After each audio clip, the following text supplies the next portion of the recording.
Bocah-bocah, saiki ibu bakal macakno tuladane saka tembung iki.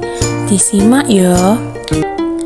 Kaping 9 yaiku menangis. Yen basa Indonesia tuladane Rina menangis karena kehilangan kucing kesayangannya. Yen basa Ngoko, aku nangis merga kucingku ilang. Lajeng ana basa krama madya. Adi mular awit kucingi ora ketemu. Yen basa krama inggil, putra mular kucingi ical. Yang pungkasan ana basa Inggris. Albert crying because they lost their beloved cat. Nah, ibu kan sampun maringi tuladane.